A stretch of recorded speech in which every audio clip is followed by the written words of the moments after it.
Hello everyone. तो आज हम स्काई गोल्ड की जो क्वार्टर 4 के बाद कॉन कॉल हुई है उस कॉन कॉल का एनालिसिस करने वाले हैं। इस पूरे डिस्कशन को मैं 3 से 4 पार्ट में ब्रेक करूंगा। फर्स्टली जो कॉन कॉल के मेजर हाइलाइट्स हैं उनको डिस्कस करूंगा। देन इस कंपनी के मैनेजमेंट ने एफआई 27 के लिए और फ्यूचर ईयर्स के लिए अपने बिजनेस को किस तरह से ग्रोथ करने का गाइडेंस दिया है उसके बारे में डिस्कस करूंगा। एंड देन इस कंपनी का एक वैल्यूएशन एनालिसिस करके भी देखेंगे कि यहाँ पे किस तरह की अपॉर्चुनिटी या फिर डील बनती हुई नजर आ रही है। एंड लास्टली इस बिजनेस से जो भी रिस्क एसोसिएटेड हैं उनके बारे में डिस्कस करूंगा ताकि हम लोग एक अच्छे से इन्फॉर्म्ड डिसीजन मेकिंग कर सकें। तो इस डिस्कशन में आगे बढ़ने से पहले जो इसके Q4 के रिजल्ट आए थे, एफआई 26 के रिजल्ट आए थे, एक बार उनको मैं थोड़ा रिवाइज कर लेता हूँ। ऑल्दो हमने उसके लिए एक सेपरेट वीडियो बनाया था, वहां पे अच्छे से डिस्कस किया था। तो लाइक इनका जो गाइडेंस था 6100 करोड़ रुपीज के रेवेन्यू को अचीव करने का, उसको अचीव कर लिया है एफआई 26 में, उसको ओवर अचीव कर लिया है। 6300 करोड़ रुपीज का रेवेन्यू यहाँ पे अचीव किया है। एंड साथ में जो इनका पेट मार्जिन का गाइडेंस था 4% से 4.25% के बीच का, उसको भी यहाँ पे ओवर अचीव किया है। लगभग 4.5% का पेट मार्जिन लोगों ने अचीव किया एफवाई 26 के अंदर। एंड साथ में जो प्रॉफिट रिपोर्ट किया लगभग 280 करोड़ रुपए के आसपास में प्रॉफिट यहाँ पे रिपोर्ट किया। मतलब जो भी इनका गाइडेंस था एफवाई 26 के लिए उसको यहाँ पे ओवर अचीव करते हुए नजर आ रहे हैं। अब डायरेक्टली हम लोग शिफ्ट होते हैं लाइक कौन कौन के क्या क्या मेजर हाइलाइट्स हैं। तो जो मैनेजमेंट ने ओपनिंग रिमार्क्स दिया वो बहुत अच्छा लगा मेरे को। लाइक उसको सुन के लाइक यू कैन से इस बिजनेस पे और एक अच्छा सा कॉन्फिडेंस बिल्ड हुआ। पहले मैं उसको अच्छे से डिटेल में डिस्कस करता हूँ। तो मैनेजमेंट ने कंपनी की जर्नी को 3 पार्ट में डिवाइड किया। First was like sky gold 1.0, second was sky gold 2.0 and third जो अभी से स्टार्ट कर रहे हैं FI 27 onwards, that is sky gold 3.0। तो इनका कहना है जब तक हमारा आईपीओ नहीं आया था उस टाइम तक हमने फोकस किया था कि हम लोग कॉर्पोरेट्स क्लाइंट्स को ऑनबोर्ड करें। पहले लोग यू कैन से डिस्ट्रीब्यूटर मॉडल के द्वारा अपने से ज्वेलरीज को बेचते थे, जो ये लोग ज्वेलरी जो मैन्युफैक्चर करते थे उसकी मैं बात कर रहा हूँ। और जब इन लोगों का यू कैन से एंड साथ में लोगों ने अपना लाइट वेट ज्वेलरी के अंदर एक अच्छा खासा अपना मार्केट क्रिएट किया कॉर्पोरेट्स यू कैन से क्लाइंट्स के साथ में। लाइक जो भी कल्याण ज्वेलर्स है, सेनको गोल्ड है, पीएनजी ज्वेलर्स है, लाइक उनके साथ में अच्छा खासा इवन से अपनी एक रिलेशनशिप बिल्डिंग इन लोगों ने कंप्लीट करी आईपीओ आने से पहले। एंड देन मैनेजमेंट ने बताया जो हमारा स्काई गोल्ड 2.0 था उस टाइम पे हम लोगों ने आईपीओ से पैसा रेज किया एंड साथ में उसके बाद एक क्यूआईपी से भी पैसा रेज किया था। तो प्रोसीड्स आए थे आईपीओ से एंड साथ में क्यूआईपी से। उससे हम लोगों ने हमारी मैन्युफैक्चरिंग कैपेसिटी को अच्छा खासा बिल्ड किया और उसको एक्सपांड करके 1200 केजी पर मंथ तक की हमने कैपेसिटी यहाँ पे बिल्ड करी। 1.2 ton per kg 1.2 ton kg per month की कैपेसिटी लोगों ने बिल्ड करी ज्वेलरी मैन्युफैक्चरिंग के पर्सपेक्टिव से। एंड साथ में इनका कहना है कि लाइक उसके बाद हमने टारगेट लिया कि हम लोग कैसे न कैसे करके यू कैन से हमारा जो ऑपरेटिंग जो कैश फ्लो है उसको न्यूट्रल लेवल तक लाके हम लोग अचीव करने की कोशिश करें ताकि हमें स्काई गोल्ड 3.0 जब स्टार्ट होगा उस टाइम पे हमें नए फंडरेज की जरूरत ना पड़े। तो इन लोगों ने ये जो जर्नी इनकी थी यू कैन से पिछले लगभग 2023 से 2026 तक की जो जर्नी थी उसको अच्छा खासा एग्जीक्यूट किया इन लोगों ने। मेरे को याद है लाइक एफ आई 23 की जब आप देखोगे इनके इन्वेस्टर प्रेजेंटेशन देखोगे तो आपको पता लगेगा कि इन लोगों ने एफ आई 26 के लिए सॉरी एफ आई 27 के लिए गाइडेंस दिया था 5500 करोड़ रुपीज का रेवेन्यू अचीव करने का और 3.5% का पैट मार्जिन अचीव करने का। इनका यू कैन से स्काई गोल्ड 2.0 की वो जर्नी थी जो इन लोगों ने लाइक उस टाइम पे 4 साल का विजन दिखाया था। उस विजन को लाइक इन लोगों ने एफ आई 26 के अंदर अचीव कर लिया। यू कैन से लाइक जो रेवेन्यू था 5500 करोड़ रुपए का उसको ओवर अचीव किया एंड साथ में जो उनका 3.5% का पैट मार्जिन का जो गाइडेंस था उसको भी ओवर अचीव कर लिया एफ आई 26 के अंदर ही। तो अब मैनेजमेंट ने यहाँ पे स्काई गोल्ड 3.0 का विजन लॉन्च किया है। अब स्काई गोल्ड 3.0 में लोग क्या करना चाहते हैं, इनका साफ साफ मैसेज है कि हम लोग आगे जाके फंड रेज नहीं करेंगे। फर्स्ट हम लोग फोकस करेंगे कि हम लोग ऑपरेशनली कैश फ्लो पॉजिटिव करें। मतलब हमारा जो सीएफओ है वो पॉजिटिव होना चाहिए। जो मैं आप लोगों को बोलता रहता हूँ ना कि यार बी2बी बिजनेसेस के अंदर हमें सीएफओ पॉजिटिव देखना चाहिए।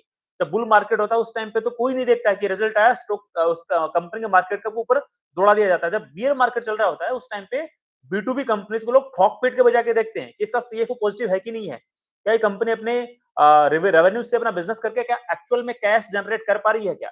तो बियर मार्केट की कहानियां होती हैं तो हमें वो बियर मार्केट टाइम पे पता लगती है, राइट। तो मैनेजमेंट का फोकस कंप्लीटली शिफ्ट हो गया है कैश फ्लो पॉजिटिव जनरेट करने के लिए।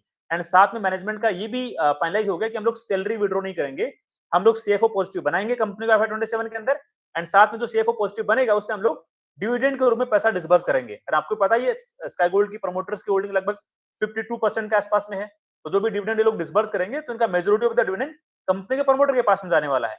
तो इन लोगों ने एक अच्छा खासा रूट अपनाया है, सैलरी ड्रॉ ना करके डिविडेंड मीडियम के थ्रू ये लोग अपना यू कैन से अर्निंग करना चाहते हैं कंपनी के यू कैन से कैश जनरेट करने के बाद में। ये चीज मेरे को बहुत अच्छी लगी। साथ में मैनेजमेंट का कहना है कि हम लोग आगे जाके क्यूआईपी से पैसा रेज नहीं करेंगे, हम लोग सेल्फ सस्टेनेबल ग्रो करना चाहते हैं कंपनी को आगे आने वाले 4 साल के लिए। इन लोगों ने बहुत अच्छा खासा अपना विजन दिया है। स्काई गोल्ड यू कैन से 3.0 के पर्सपेक्टिव से मैं यदि बात बोलूं तो उसका पहला स्टेप क्या है कि FY27 के अंदर हम लोग हमारा जो डेट है, जो लगभग यू कैन से इनकी बैलेंस शीट के अंदर आई थिंक 850 करोड़ रुपए के आसपास का डेट पड़ा हुआ है, कैश कंपोनेंट पड़ा है समथिंग 250 करोड़ रुपए के आसपास का, तो नेट डेट इनका लगभग 600 करोड़ रुपए के आसपास में है। तो उनका टारगेट है कि नेट डेट को हम लोग 50% रिड्यूस करना चाहते हैं FY27 के अंदर। मतलब इनका जो सीएफओ पॉजिटिव करने का जो फर्स्ट इनका यू कैन से टारगेट है, उसके अंदर ये लोग अच्छा खासा कैश जनरेट करना चाहते हैं और उससे यू कैन से अपना जो डेट है उसको रिड्यूस करना चाहते हैं। एंड साथ में जो लोगों ने FY30 का जो विजन शेयर किया है, वो देख के तो यू कैन से मजा आ गया यार। मतलब कोई कंपनी सस्टेनेबली इतना अच्छे से ग्रो किस तरह से प्लान को एग्जीक्यूट कर सकती है। स्पेसिफिकली मैं B2B मैन्युफैक्चरिंग कंपनीज की बात कर रहा हूँ यहाँ पे।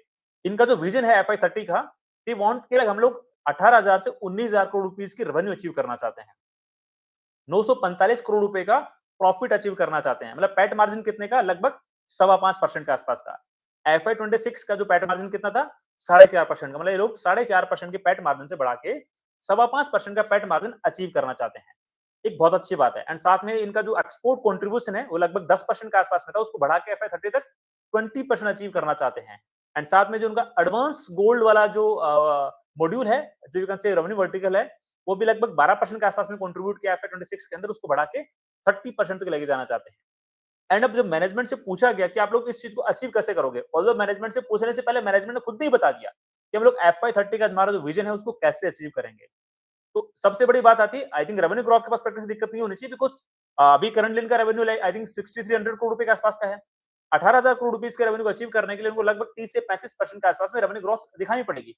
एंड जिस तरह से इस कंपनी का यू कैन से अपना सिनेरियो रहा है, जिस तरह से कंपनी अच्छे से बिजनेस ग्रो कर रही है एंड साथ में अच्छे इनके पास कैपेसिटी है, कैपेबिलिटी है बिजनेस को ग्रो करने की, तो इजीली कर सकते हैं। बिकॉज B2B ज्वेलरी मैन्युफैक्चरिंग के अंदर यदि आपने क्रेडिट दे दिया अपने क्लाइंट्स को, यू कैन से अपने रिसीवेबल डेज बढ़वा लिए, तो आपको बहुत अच्छा खासा बिजनेस आ सकता है। जो शांति गोल्ड की हमने कॉन में डिस्कस किया था, शांति गोल्ड के कॉन के अंदर मैनेजमेंट क्या बोलता है, हम लोग 50-60% से ग्रो करेंगे, 50-60% से ग्रो करेंगे। जैसे स्काई गोल्ड 2023 से लेके 2026 तक ग्रो किया है। बिकॉज मतलब यदि अपने क्लाइंट्स को अच्छे से क्रेडिट पे सामान दे दोगे, अपने वर्किंग कैपिटल डेज को खराब कर लोगे, अपने रिसीवेबल डेज को खराब कर लोगे, तो स्काई गोल्ड भी ग्रो कर सकता है 50-60% से। बट अब स्काई गोल्ड चाहता है मैं सस्टेनेबल ही मेरे कैश फ्लो को पॉजिटिव बनाते हुए, मेरे वर्किंग कैपिटल को इंप्रूव करते हुए, मेरे रिसीवेबल डेज को इंप्रूव करते हुए फिर अच्छे से ग्रोथ करूं FY30 तक। तो वहां पे इन लोगों का जो ग्रोथ का गाइडेंस है, पहले जो 50% के आसपास बिजनेस ग्रोथ होता था, उसको घटा के इन लोगों ने 30 से 35% कर दिया है। ठीक है, यदि आप सस्टेनेबली सीएफओ को पॉजिटिव बनाते हुए यदि 30 से 35% से नेक्स्ट 4 साल तक ग्रोथ करते हो, तो आपका रेवेन्यू इजीली 18 से 19,000 करोड़ रुपीस के आसपास का अचीव हो सकता है।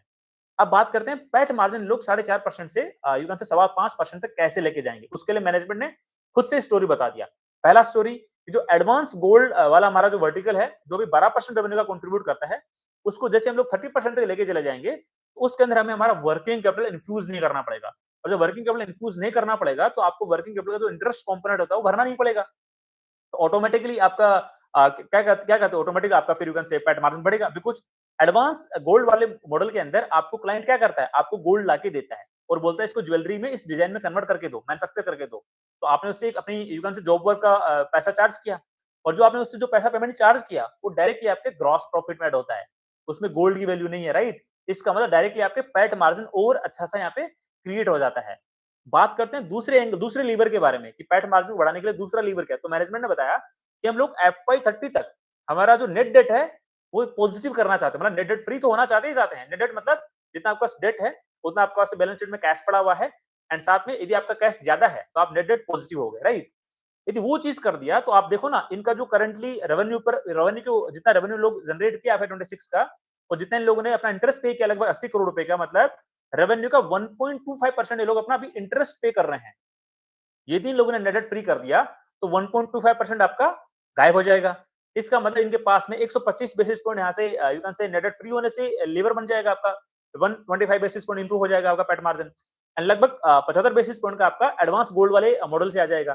तो मोटा मोटा इनके पास में लीवर है 1.5% से 2% तक का पैट मार्जिन ग्रो कराने का। बट मैनेजमेंट ने यहाँ पे कंजर्वेटिवली गाइडेंस दिया है, बोला कि हम लोग बहुत ही कंजर्वेटिव रहना चाहते हैं, लाइक हम लोग 5.25% का पैट मार्जिन का गाइडेंस देंगे। हाँ, बिल्कुल, यदि जो लोगों ने स्ट्रेटेजी बताई है, यदि स्ट्रेटेजी अच्छे से एग्जीक्यूट होती है, तो डेफिनेटली 5.5% में भी 5.5% 6% तक का पैट मार्जिन ये कंपनी यहाँ पे बना सकती है। FY30 की बात यहाँ पे कर रहा हूँ, राइट। तो ये विजन देख के जिस तरह से लोगों ने स्ट्रेटेजी बनाई है, वो देख के मेरे को बहुत चीजें अच्छी लगी है। एंड साथ में मैनेजमेंट ने यहाँ पे यू कैन से अपना प्रोफेशनल ड्रिवन काम करने का भी प्लान किया है। इनके एक प्रेसिडेंट सेल्स हुआ करते थे, एक एम्प्लॉय थे इनके मिस्टर आकाश, उनको यू कैन से प्रमोट करके कंपनी का सीईओ बना दिया है। ये भी एक अच्छी बात है।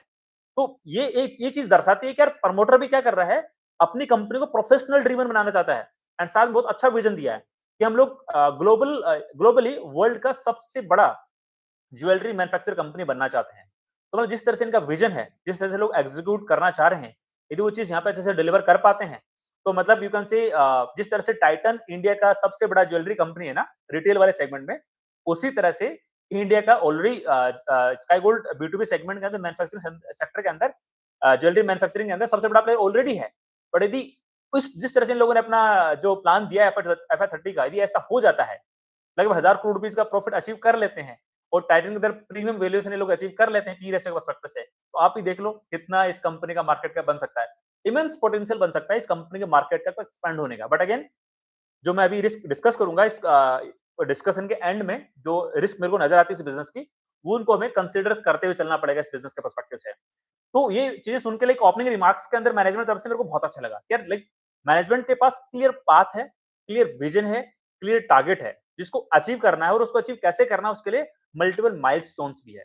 तो पहला माइलस्टोन इनको डेट रिडक्शन करना पड़ेगा FY27 के अंदर, जो लोगों ने ऑलरेडी स्टार्ट भी कर दिया है। तो इन लोगों का कहना है कि हम लोग 300 करोड़ रुपीस का डेट रिड्यूस करेंगे, उसके लिए इनके पास एक लैंड पार्सल पड़ा हुआ था जिसपे लोग अपनी मैन्युफैक्चरिंग कैपेसिटी खड़ी करने वाले थे, बनाने वाले थे। अब इनका कहना है कि हम लोग एसेट हैवी मॉडल से एसेट लाइट मॉडल की तरफ शिफ्ट होना चाहते हैं।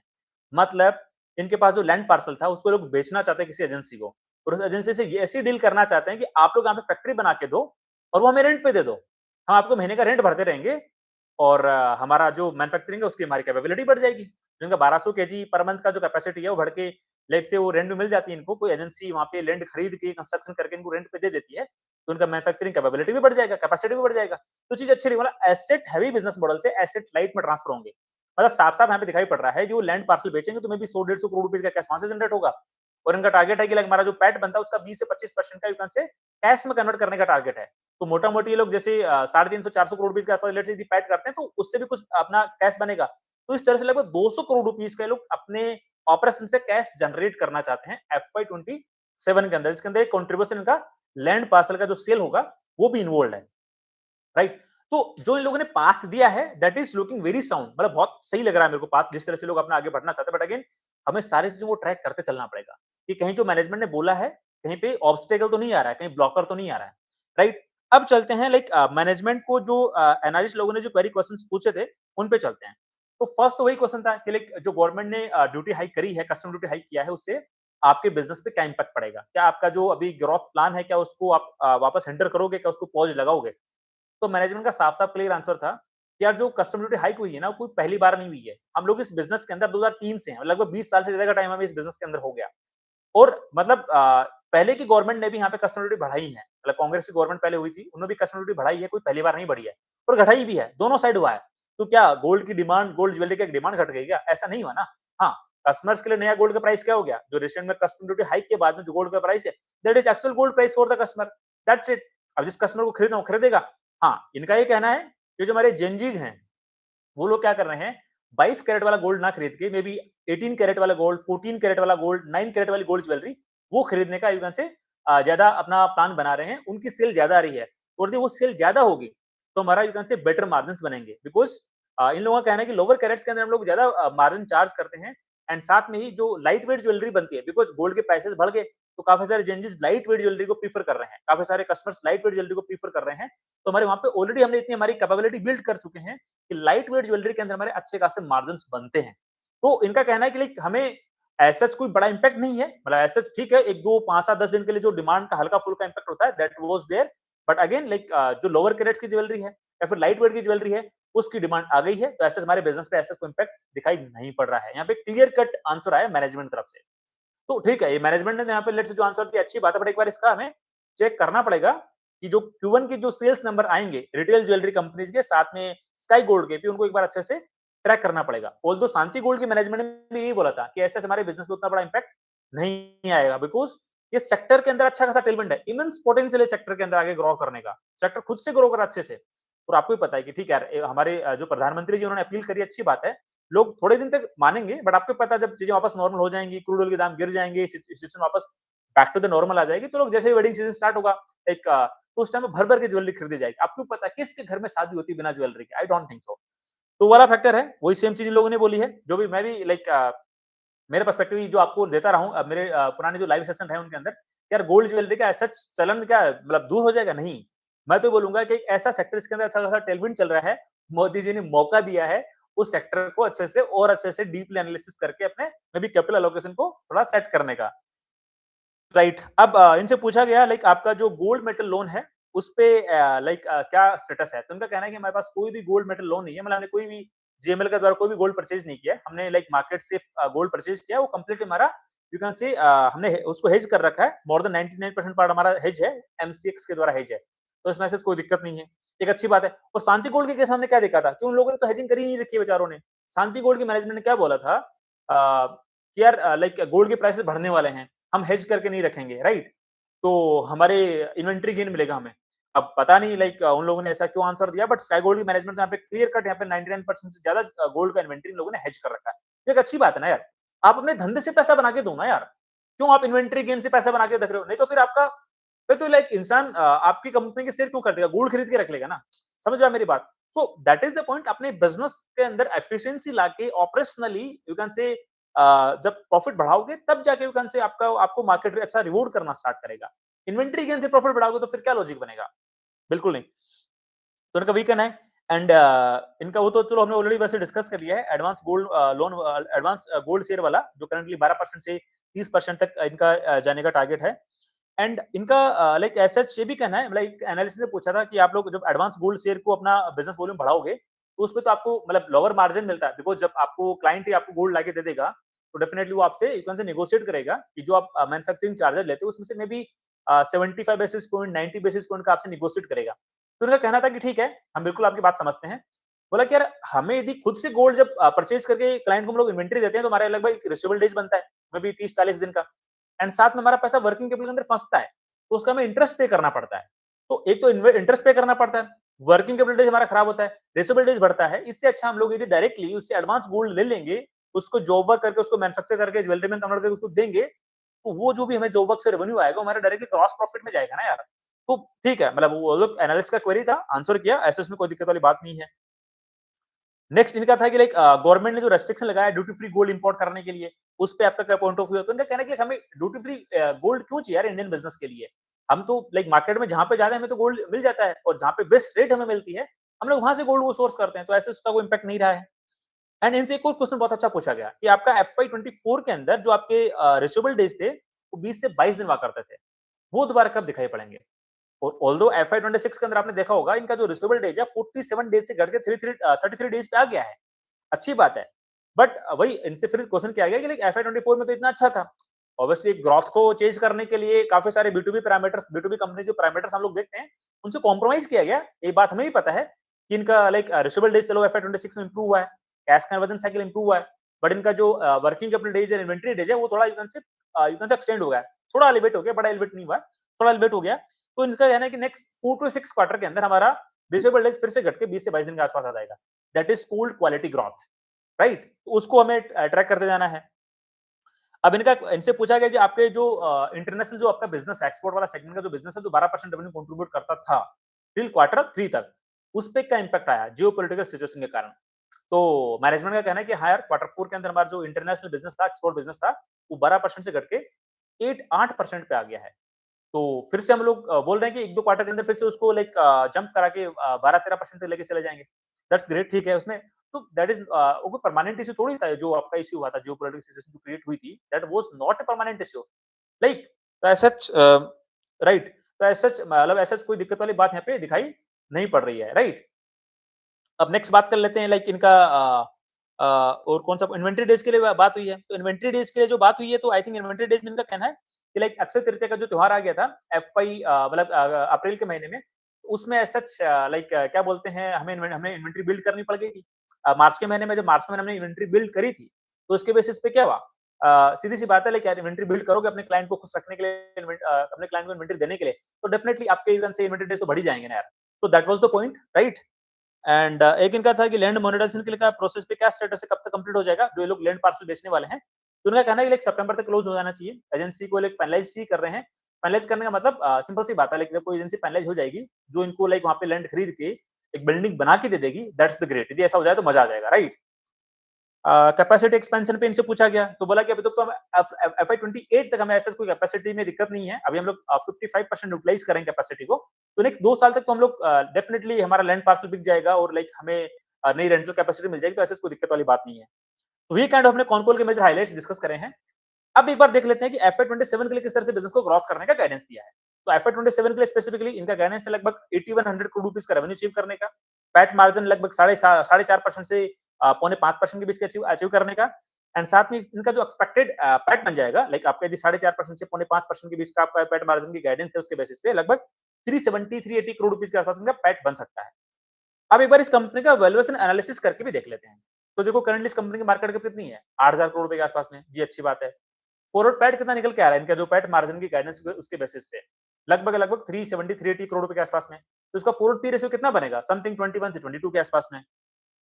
बिजनेस की ग्रोथ रेट कितनी एक्सपेक्टेड है FY 27 के अंदर? लगभग 30% के आसपास में। तो इसका फॉरवर्ड पैग रेशियो कितना बनेगा? दी फॉरवर्ड पी रेशियो के अंदर बिजनेस ग्रोथ का डिवाइड करता हूं तो फॉरवर्ड पैग रेशियो बनेगा आपका आई थिंक 0.7 से 0.8 के आसपास में। तो आप ये देखो, एक ऐसी B2B manufacturing company, B2B jewellery manufacturing company जो लगभग अपने बिजनेस को 30% के आसपास में ग्रोथ कर रही है, सेफ पॉजिटिव करने का टारगेट कर रही है, और उसका स्टॉक करंटली 0.7 0.8 के आसपास के फॉरवर्ड पैग रेशियो पर ट्रेड करता हुआ दिखाई पड़ रहा है। तो आई थिंक लाइक हमारा जो क्राइटेरिया होता है कि हम लोग उन्हीं B2B बिजनेसेस को प्रीफर करते हैं जिनका फॉरवर्ड पैग रेशियो 0.5 के आसपास में, बट वो लोग मार्च के महीने में देख रहे थे। अब तो काफी सारी कंपनीज के यू कैन से वैल्यूएशन थोड़ा एनहांस हो गए हैं। तो ठीक है, 0.7 0.8 के पर्सपेक्टिव से मेरे को यहाँ पे एक fair kind of valuation, you can say थोड़ा some kind of fair to attractive के बीच में काइंड ऑफ वैल्यूएशन यहाँ पे नजर आता है। बट हाँ, मेरा तो ऐसा मानना है कि लोग जैसे अपना डेट रिड्यूस करेंगे FY 27 के अंदर, तो डेफिनेटली जो इनकी इंटरेस्ट कॉस्ट गई है, लाइक आपके FY 26 में जो इंटरेस्ट कॉस्ट गई है लगभग 80 करोड़ रुपए का, उसमें से भी FY 27 के अंदर में भी 60 से 65 करोड़ रुपीस का इंटरेस्ट कॉस्ट भरना पड़े, बिकॉज अपना नेट डेट को 50% से घटाएंगे भी। ऑल्दो वो एग्जीक्यूशन आपका यू कैन से H2 में होना स्टार्ट होगा, बट फिर भी लाइक 10,000 करोड़ रुपीस का तो फायदा इनको मिलेगा ना यार। तो मे बी इनका प्रॉफिट 380 390 में भी 390 करोड़ रुपीस के आसपास का डिलीवर हो सकता है। बट अगेन उसको मैंने यहाँ पे फॉरवर्ड पैग रेशियो में कैलकुलेट नहीं किया, बिकॉज वो इंटरेस्ट कॉस्ट मेरे को नहीं पता कि कौन से क्वार्टर में जाके डील होगी, लाइक इनकी लैंड पार्सल कब बिकेगा, कब पैसा आएगा, कब ये लोग अपने डेट को रिड्यूस करेंगे, तो उसको मैंने डायरेक्टली इनको इंक्लूड नहीं किया। बट हाँ, टेंटेटिवली मैंने आपको बता दिया 10-15 करोड़ रुपीस का में भी इनको कम इंटरेस्ट भरना पड़ सकता है FY 27 के अंदर। तो ये हमने तो सारी बातें अच्छे से डिस्कस कर ली हैं। अब इस बिजनेस में क्या क्या रिस्क है उनकी भी बातें कर लेते हैं। तो देखो पहली रिस्क क्या है, जो मैनेजमेंट ने गाइडेंस दिया है सेफ और पॉजिटिव करने का, that is more important for us. उसको ट्रैक करते जाना है, क्या वो अचीवमेंट हो रहा है कि नहीं हो रहा है। वो अचीव होता है तभी चीजें अच्छी होंगी, तभी हमारे जो इनका ट्रेजेक्टरी है वो फुलफिल होता हुआ दिखाई पड़ेगा। साथ में सेकंड, जो मैनेजमेंट ने गाइडेंस दिया है वर्किंग कैपिटल डेज को इंप्रूव करने का, अपने रिसीवेबल डेज को इंप्रूव करने का, वो भी ट्रैक करते जाना है। ये दो सबसे बड़े पैरामीटर मेरे को यहाँ पे दिखाई पड़ता है। बिकॉज एक B2B बिजनेस के लिए क्या है भाई, अपना सेफ और पॉजिटिव बना लो, आपके जो भी बाकी के पैरामीटर, इन्वेंटरी डेज है, वर्किंग कैपिटल डेज है, रिसीवेबल डेज है, कैश कन्वर्जन साइकिल, उसको इंप्रूव कर लो। चलो जी, आपका बहुत अच्छा चंगा बिजनेस हो गया। तो ये सारी चीजें जो मैनेजमेंट अच्छे से गाइड भी करी हैं, बट उनको हमें बहुत अच्छे से ट्रैक करते जाना पड़ेगा अपकमिंग क्वार्टर्स के अंदर। और बिकॉज मैनेजमेंट तो अपने बिजनेस के लिए सबको चंगा ही बोलेगा ना यार, बट हमें तो एक बहुत डिटेल में ट्रैकिंग करनी पड़ेगी।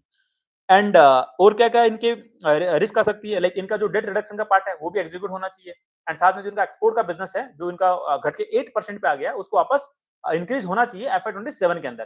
तो काइंड ऑफ बेसिक हमें चीज ध्यान में रखनी है, जो इस बिजनेस में थोड़ी यू कैन से रिस्क मेरे को दिखाई पड़ती है। बट अगेन हर एक क्वार्टर के अंदर जब रिजल्ट आएंगे तो हम लोग ट्रैक करते जाएंगे, उन सारे इसको एक बार मॉनिटर करते जाएंगे, ताकि हमें हमारे इस बिजनेस के अराउंड हमें क्लैरिटी मिल सके हर एक क्वार्टर के रिजल्ट के बाद में।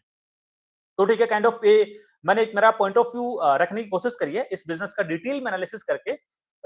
इन समरी बताऊं तो जो कॉनकोल के मेजर हाइलाइट्स हैं उनको यू कैन से एनालाइज करके, एंड साथ में उनका एक क्रिस्प आपको मैंने देने की कोशिश करी है। यू कैन से इस बिजनेस के अराउंड मैंने मेरा पर्सपेक्टिव आपको देने की कोशिश करी है कि मेरी तरफ से कोई स्टॉक रिकमेंडेशन बिल्कुल भी नहीं है। आप लोग अपनी खुद की रिसर्च करना, खुद का एनालिसिस करना, एंड जो आपके इन्वेस्टमेंट एडवाइजर हैं उनसे डिस्कस करके डिसाइड करना कि आपको इस कंपनी को अपनी वॉच लिस्ट का पार्ट बनाना है या फिर पार्ट नहीं बनाना है। बिकॉज मैं बारी बारी से आप लोगों को कहता रहता हूँ कि I am not a SEBI registered research analyst, I am not a SEBI registered investment adviser, so I am not authorised to give any stock recommendation. मेरा केवल हमेशा इतना ही टारगेट होता है कि मैं आपको इतना सिखा दूं, इतना समझा दूं, आपको इतना लाइक चीजें समझ में आने लग जाएं कि आप खुद ही as a independent growth investor बन के अपने पोर्टफोलियो का डिसीजन इंडिपेंडेंटली खुद से लेना स्टार्ट कर दो। तो ठीक है, यदि आपके कोई क्वेरी, क्वेश्चंस, डाउट्स हैं तो डेफिनेटली आप मेरे को कमेंट सेक्शन में पूछ सकते हो। आई विल ट्राई आपके सारी क्वेरीज का आंसर करने की कोशिश करूँ। तो ठीक है, आज के लिए इतना ही। मिलते हैं नेक्स्ट वीडियो में, तब तक के लिए थैंक यू, बाय बाय।